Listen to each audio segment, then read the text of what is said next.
Hello everyone, welcome back. ಹೇಗಿದ್ದೀರಾ ಎಲ್ಲರೂ? I hope ಎಲ್ಲರೂ ಚೆನ್ನಾಗಿದ್ದೀರಿ ಅಂತ ಅನ್ಕೋತೀನಿ. ನಾನು ಕೂಡ ಚೆನ್ನಾಗಿದ್ದೀನಿ. ಇವತ್ತು ನಾನು ಉದ್ಕ ಮತ್ತು ಮುದ್ದೆನ ಮಾಡ್ತಾಯಿದ್ದೀನಿ. ನಮ್ಮ ಉತ್ತರ ಕರ್ನಾಟಕ ಶೈಲಿಯಲ್ಲಿ ಯಾವ ರೀತಿ ಮಾಡ್ತಾರಲ್ವ ಆ ರೀತಿ ಉದ್ಕ ಮುದ್ದೆ ಮತ್ತು ಕಾಳನ್ನ ಮಾಡ್ತಾಯಿದ್ದೀನಿ. ಅದಕ್ಕೆ 1 ಕಪ್ ಆಗೋವಷ್ಟು ತೊಗರಿಬೇಳೆನ ತೊಗೊಂಡು ವಾಶ್ ಮಾಡ್ಕೊಂಡು ಇಟ್ಕೊಂಡಿದ್ದೀನಿ. ಹಾಗೆ ಸಬ್ಸಿಗೆ ಸೊಪ್ಪನ್ನು ಕೂಡ ನೀರಲ್ಲಿ ನೆನೆ ಹಾಕ್ಕೊಂಡಿದ್ದೀನಿ. ಯಾಕಂದರೆ ಇದರಲ್ಲಿ ಮಣ್ಣು ಜಾಸ್ತಿ ಇರುತ್ತೆ, ಹಾಗಾಗಿ ನೀಟಾಗಿ ವಾಶ್ ಮಾಡಿಕೊಂಡು ಈ ರೀತಿ ನೀರಲ್ಲಿ ಸ್ವಲ್ಪ ಹೊತ್ತು ನೆನೆಗೆ ಹಾಕ್ಕೊಂಡಿದ್ದೀನಿ. ಅದಾದಮೇಲೆ ಒಂದು ಚಾಪಿಂಗ್ ಬೋರ್ಡ್ನ ತೊಗೊಂಡು ಇವಾಗ ನೆನೆಸಿಟ್ಕೊಂಡಿರೋ ಸಬ್ಸಿಗೆ ಸೊಪ್ಪನ್ನೆಲ್ಲ ನೀಟಾಗಿ ಕಟ್ ಮಾಡಿಕೊಂಡು ಅದೇ ಕುಕ್ಕರ್ಗೆ ಸೇರಿಸ್ಕೋತೀನಿ ನಾನು. ಇದನ್ನೇನು ಚಿಕ್ಕದಾಗೆ ಕಟ್ ಮಾಡಬೇಕು ಅಂತ ಏನಿಲ್ಲ, ದೊಡ್ಡದಾಗಿ ಕಟ್ ಮಾಡಿದರೆ ನಡೆಯುತ್ತೆ. ಯಾಕೆಂದರೆ ನಾವು ವಿಸಿಲ್ ಹಾಕಿಸ್ಕೋತೀವಲ್ಲ ಕುಕ್ಕರಲ್ಲಿ ಹಾಕಿ, ಹಾಗಾಗಿ ಅದೇ ಸಾಫ್ಟ್ ಆಗುತ್ತೆ ಬೇಯಿಸಿದರೆ. ಹಾಗಾಗಿ ನಾನು ಸ್ವಲ್ಪ ದೊಡ್ಡದಾಗೆ ಕಟ್ ಮಾಡ್ಕೋತಾ ಇದ್ದೀನಿ ಸೊಪ್ಪನ್ನ. ಕಾಣಿಸ್ತಾ ಇರ್ಬೋದು ನಿಮಗೆ. ಈಗ ಇದನ್ನು ಕೂಡ ನಾನು ಕುಕ್ಕರಲ್ಲಿ ಹಾಕ್ಕೊಂಡು ಬೇಕಾಗುವಷ್ಟು ನೀರನ್ನ ಹಾಕ್ಕೊಂಡು ವಿಸಿಲ್ ಹಾಕ್ಸೋಕಿಡ್ತೀನಿ. ತುಂಬಾ ಸಿಂಪಲ್ಲಾಗಿ ಮಾಡ್ಕೋಬೋದು ಇದನ್ನು, ಹಾಗೆ ತುಂಬಾ ಟೇಸ್ಟಿಯಾಗಿರುತ್ತೆ. ಉತ್ತರ ಕರ್ನಾಟಕದವ್ರು ಯಾರಾದರೂ ಈ ರೆಸಿಪಿನ ನೋಡ್ತಿದ್ರೆ ಅವ್ರಿಗೆ ಆಲ್ರೆಡಿ ಗೊತ್ತಿರುತ್ತೆ. ಈಗ ಬೇಳೆ ಮತ್ತು ಸಬ್ಸಿಗೆ ಸೊಪ್ಪು ಮುಳುಗೋವಷ್ಟು ನೀರನ್ನು ಹಾಕೋತಾ ಇದ್ದೀನಿ. ಅಂದರೆ 1.5 ಗ್ಲಾಸಷ್ಟು ಸಾಕಾಯಿತು ನನಗೆ ನೀರು. ಅಷ್ಟು ಹಾಕ್ಕೊಂಡು ಈಗ ಲಿಡ್ನ ಕ್ಲೋಸ್ ಮಾಡಿ ನಾನು ಬೇಯೋಕ್ಕಿಡ್ತೀನಿ. ಇದು 1 ವಿಸಿಲ್ ಹಾಕಿಸಿದ್ರೆ ಸಾಕು, ಜಾಸ್ತಿ ಹಾಕಿಸ್ಬಾರ್ದು. ಯಾಕಂದರೆ ಬೇಳೆ ಎಲ್ಲ ಸಾಫ್ಟ್ ಆಗಿಬಿಡುತ್ತೆ. ನಮಗೆ ಬೇಳೆ ಎಲ್ಲ ಸಾಫ್ಟ್ ಆಗೋದು ಬೇಡ, 1 ವಿಸಿಲ್ ಹಾಕ್ಸಿದ್ರೆ ಸಾಕಾಗುತ್ತೆ. ಇನ್ನು ಜಾಸ್ತಿ ವಿಸಿಲೆಲ್ಲ ಹಾಕಿಸಿ ಮೆತ್ತಗೆ ಬೇಯಿಸ್ಕೊಳ್ಳೋದು ಬೇಡ. ಹಾಗೆ ಈ ಕಡೆ ಈರುಳ್ಳಿ ಮತ್ತು ಮೆಣಸಿಕಾಯನ್ನು ಕೂಡ ಕಟ್ ಮಾಡ್ಕೊತಾ ಇದ್ದೀನಿ ಒಗ್ಗರಣೆಗೋಸ್ಕರ. ಇಲ್ಲಿ 2 ಮೆಣಸಿಕಾಯಿನ ಒಗ್ಗರಣೆಗೆ ತೊಗೋತಾ ಇದ್ದೀನಿ, ಇನ್ನೆರಡು ಮೆಣಸಿಕಾಯಿನ ಉದ್ಕ ಮಾಡೋಕ್ಕೆ ತೊಗೋತಾ ಇದ್ದೀನಿ ನಾನು. ಹಾಗೆ ಬೆಂಡೆಕಾಯಿನೂ ಕೂಡ ಕಟ್ ಮಾಡಿ ಹುರ್ಕೋಬೇಕು ಅವನ್ನ, ಬೆಂಡೆಕಾಯಿನ. ಹಾಗಾಗಿ ಅವನು ಕೂಡ ತೊಗೊಂಡಿದ್ದೀನಿ. ಒಂದು 6 ಬೆಂಡೆಕಾಯಿ ಆದರೆ ಸಾಕು. ಜಾಸ್ತಿ ಮಾಡ್ತಿದ್ದೀವಿ ಅಂದರೆ ಜಾಸ್ತಿ ಕ್ವಾಂಟಿಟಿಯಲ್ಲಿ ತೊಗೋಬೇಕಾಗುತ್ತೆ. ನಾನು ಸ್ವಲ್ಪನೇ ಮಾಡ್ತಿರೋದ್ರಿಂದ ಸ್ವಲ್ಪ ಕ್ವಾಂಟಿಟಿಯಲ್ಲಿ ತೊಗೊಂಡಿದ್ದೀನಿ ಅಷ್ಟೇ. ಹಾಗೆ ಈ ಒಗ್ಗರಣೆಗೆ ಸ್ವಲ್ಪ ಈರುಳ್ಳಿ ಜಾಸ್ತಿ ಹಾಕ್ಕೊಂಡ್ರು ತುಂಬಾ ಟೇಸ್ಟಿಯಾಗಿರುತ್ತೆ. ನಾನು 1 ಈರುಳ್ಳಿ ಹಾಕ್ಕೋತಾ ಇದ್ದೀನಿ. ಬೇಕನ್ನೋರು ಜಾಸ್ತಿ ಈರುಳ್ಳಿನೂ ಕೂಡ ಹಾಕ್ಕೊಂಡು ಫ್ರೈ ಮಾಡ್ಕೋಬೋದು. ಈರುಳ್ಳಿ ಚೆನ್ನಾಗಿ ಬಾಯಿಗೆ ಸಿಕ್ಕರೆ ತುಂಬಾ ಚೆನ್ನಾಗಿರುತ್ತೆ. ಹಾಗೆ 2 ಮೆಣಸಿಕಾಯಿನೂ ಕೂಡ ಕಟ್ ಮಾಡಿ ಇಟ್ಕೋತಾ ಇದ್ದೀನಿ ಉದ್ದುದ್ದಕ್ಕೆ. ಇಲ್ಲಿ ಬೆಂಡೆಕಾಯಿನೂ ಕೂಡ ಸ್ವಲ್ಪ ದೊಡ್ಡದಾಗೆ ಕಟ್ ಮಾಡ್ಕೋತಾ ಇದ್ದೀನಿ. ಯಾಕಂದರೆ ಇವನ್ನ ಮಿಕ್ಸಿಗೆ ಹಾಕ್ಕೊಳ್ಳೋದಾಗಿರುತ್ತಲ್ವ, ಹಾಗಾಗಿ ಚಿಕ್ಕದಾಗಿ ಕಟ್ ಮಾಡ್ಕೊಳ್ಳೋದೇನು ಬೇಡ, 1ರಲ್ಲೇ 2 ಪೀಸಾಗಿ ಮಾಡಿಕೊಂಡು ಹುರ್ಕೋಬೇಕು ನೀಟಾಗಿ. ಇದರ ಹಸಿ ವಾಸನೆ ಎಲ್ಲ ಹೋಗೋವರೆಗೂ ಹುರ್ಕೋಬೇಕು.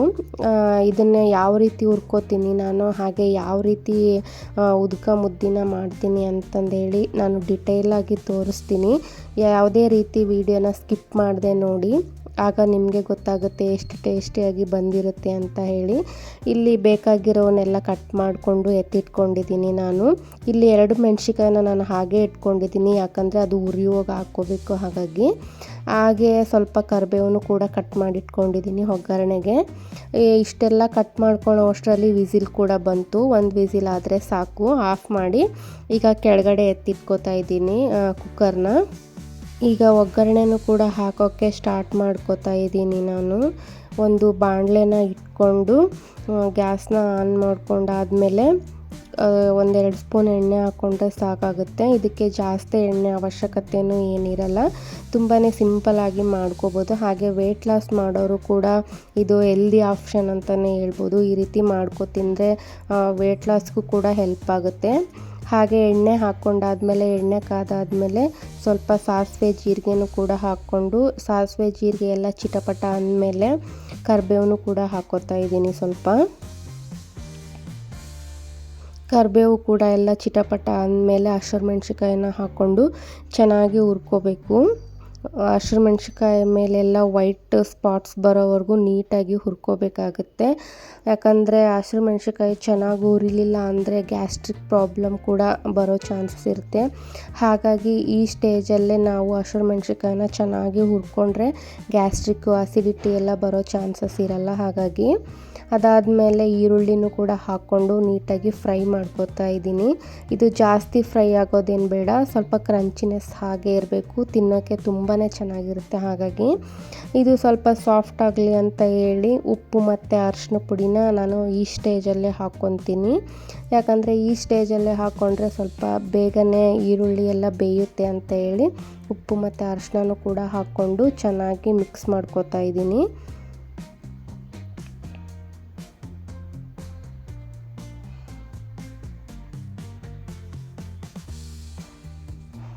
ಎಲ್ಲ ಉಪ್ಪು ಮತ್ತು ಅರಿಶಿನ ಎಲ್ಲ ಈರುಳ್ಳಿಗೆ ಅಂಟ್ಕೊಂಡಾದ್ಮೇಲೆ ಸ್ವಲ್ಪ ಹೊತ್ತು ಬೇಯೋಕೆ ಬಿಟ್ಟು ಇಲ್ಲಿ ವಿಸಿಲ್ ಹಾಕ್ಸಿ ಇಟ್ಕೊಂಡಿದ್ನಲ್ಲ ಅದನ್ನು ಕೂಡ ಓಪನ್ ಮಾಡ್ತಾಯಿದ್ದೀನಿ ಕುಕ್ಕರ್ ಲಿಡ್ನ.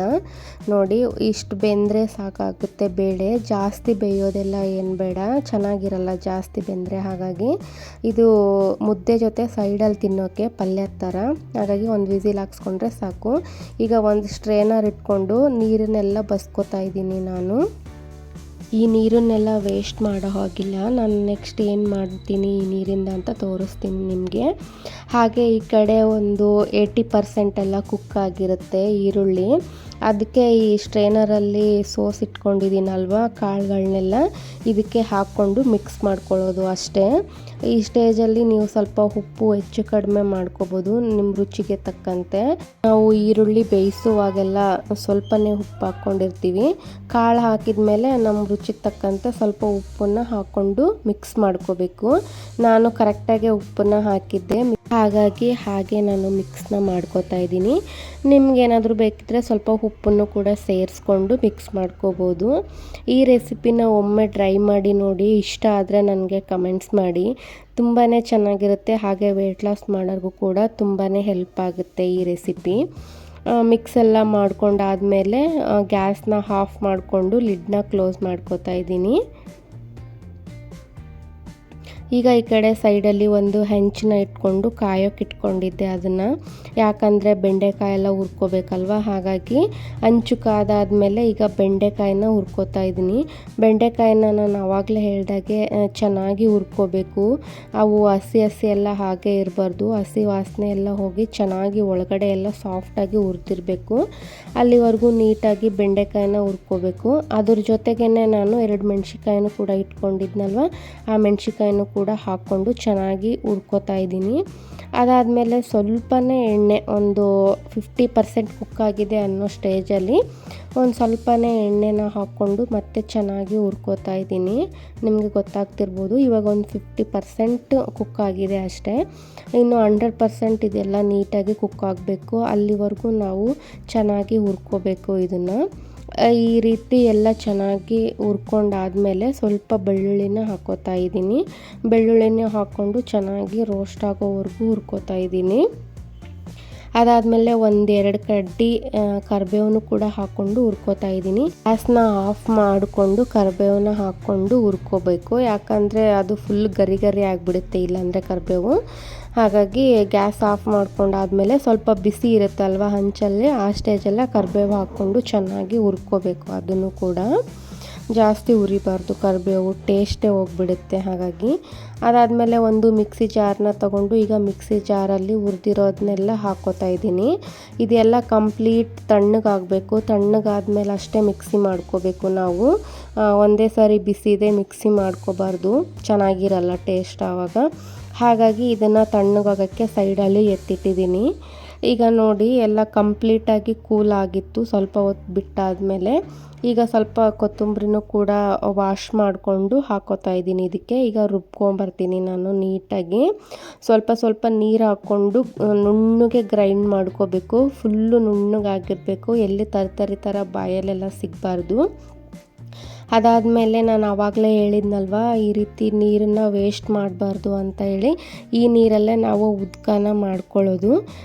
ಈ ನೀರನ್ನು ಒಂದು ಸಪ್ರೇಟ್ ಸಣ್ಣ ಬೌಲಲ್ಲಿ ತಕ್ಕೋತಾ ಇದ್ದೀನಿ ನಾನು, ಯಾಕಂದರೆ ಅದು ದೊಡ್ಡ ಪಾತ್ರೆ ಆಗುತ್ತೆ. ಹಾಗಾಗಿ ಒಂದು ಸಣ್ಣ ಬೌಲಲ್ಲಿ ತೊಗೊಂಡಾದಮೇಲೆ ಈ ರುಬ್ಬಿರೋ ಮಿಶ್ರಣನೆಲ್ಲ ಇದಕ್ಕೆ ಹಾಕೋತಾ ಇದ್ದೀನಿ ನಾನು.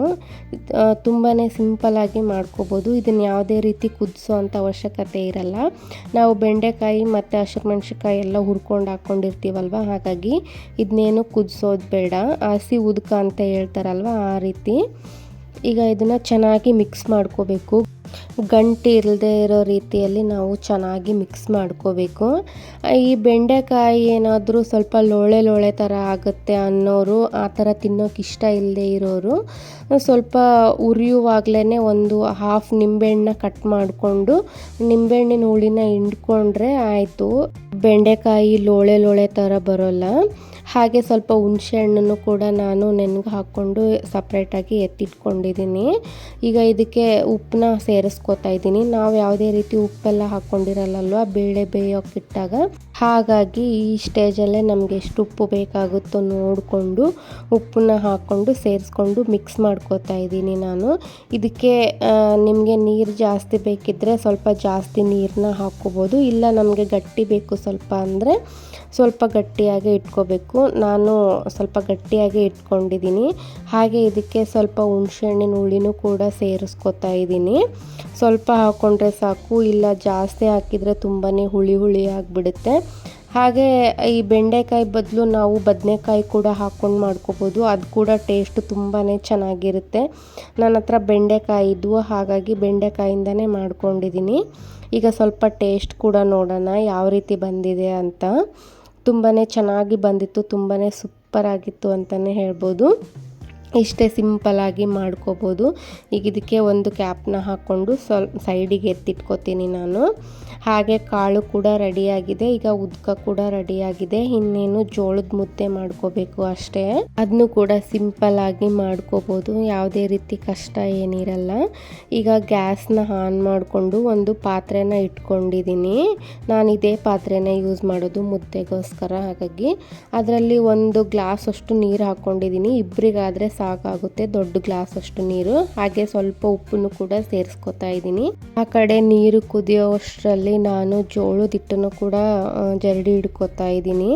ನಾನು ಹಿಟ್ಟನ್ನ ಜರಡಿ ಹಿಡಿದು ಇಟ್ಕೊಂಡಿರಲ್ಲ, ನನಗೆ ಯಾವಾಗ ಬೇಕಾಗುತ್ತೋ ಆವಾಗ ಈ ರೀತಿ ಜರಡಿ ಹಿಡ್ಕೊಂಡು ಯೂಸ್ ಮಾಡ್ಕೋತೀನಿ. ನಾನು ಒಂದೇ ಸರಿ ಜರಡಿ ಎಲ್ಲ ಹಿಡಿದು ಇಟ್ಕೊಂಡಿರಲ್ಲ.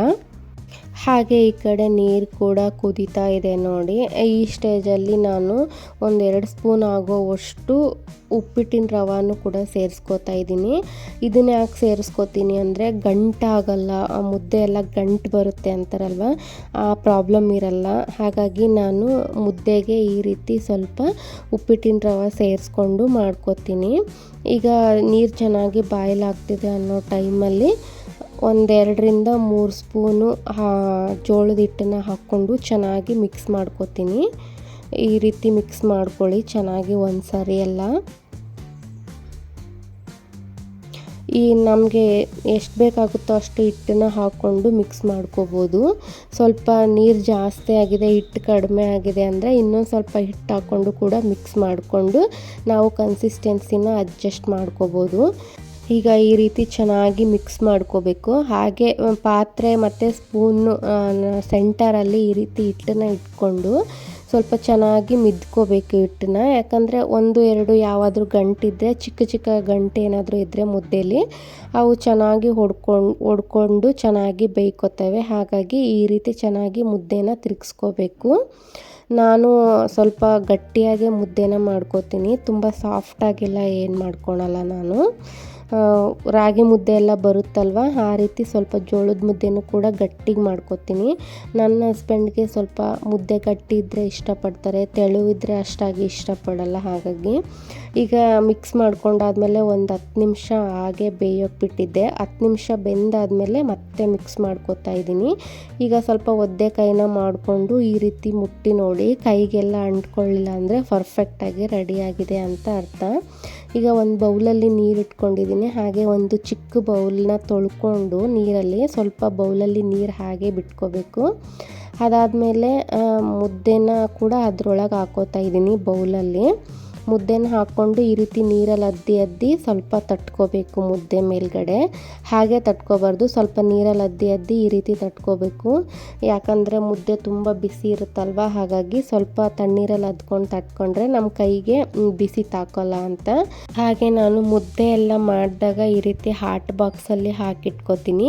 ಇದಕ್ಕೂ ಕೂಡ ಸ್ವಲ್ಪ ನೀರು ಹಾಕ್ಕೊಂಡ್ರೆ ಆಯಿತು, ಮುದ್ದೆ ಅಂಟ್ಕೊಳಲ್ಲ ಹಾಟ್ ಬಾಕ್ಸಿಗೆ. ಹಾಗಾಗಿ ನೋಡಿ ಈ ರೀತಿ ಮುದ್ದೆ ರೆಡಿಯಾಗಿದೆ. ಹಾಟ್ ಬಾಕ್ಸಲ್ಲಿ ಬಾಕ್ಸಲ್ಲಿ ಹಾಕಿಟ್ಕೊಂಡು ಲಿಡ್ನ ಕ್ಲೋಸ್ ಮಾಡಿಕೊಂಡು ಸಪ್ರೇಟಾಗಿ ಎತ್ತಿಟ್ಕೊತೀನಿ.